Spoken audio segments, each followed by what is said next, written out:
Hello guys, good afternoon. Magluluto tayo ngayon ng paksiw na bangus. Bali, nandiyan na ang lahat ng ingredients na ating gagamitin. At hindi na ako gaano naglagay ng gulay, talong lang dahil hindi naman mahilig ang aking mga anak sa gulay. Isda lang sapat na. Ayan, naglagay na ako ng talong. Yan, talong. At yung sibuyas. At yung bawang. Yan, nilagay ko na lahat yan. Para waiting na lang tayo. Yan, sibuyas. Tapos ay yung bawang. Yan. Inayos ko ng maigi bago ko lagyan ng sabaw. Yan. Saka ng luya. Naglagay na rin ako ng luya. Yan. Dahan-dahan at siling green. Nilagyan ko na rin siya. At after nyan, maglagay ng talong, sibuyas, bawang at luya, sili. Nilagyan ko ng tubig. At waiting na lang tayo. Ayan, waiting na lang tayong maluto siya. Ayan, bahala na kayo magtansya kung gaano karami yung sabaw nyo.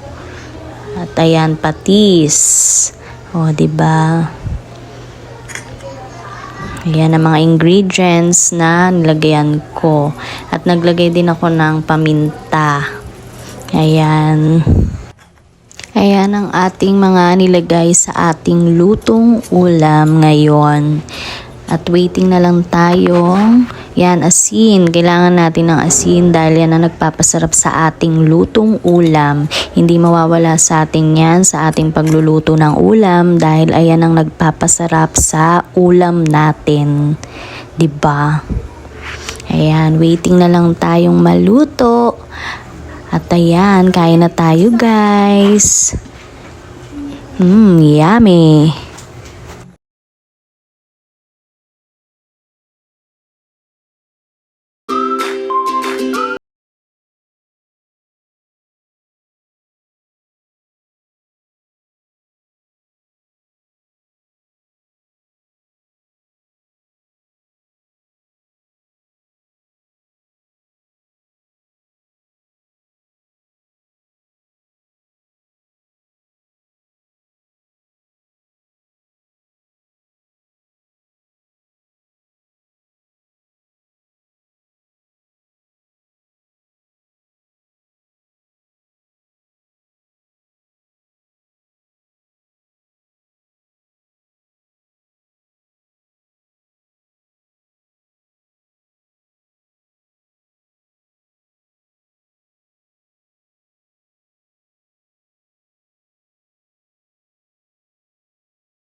Okay guys, kain na tayo.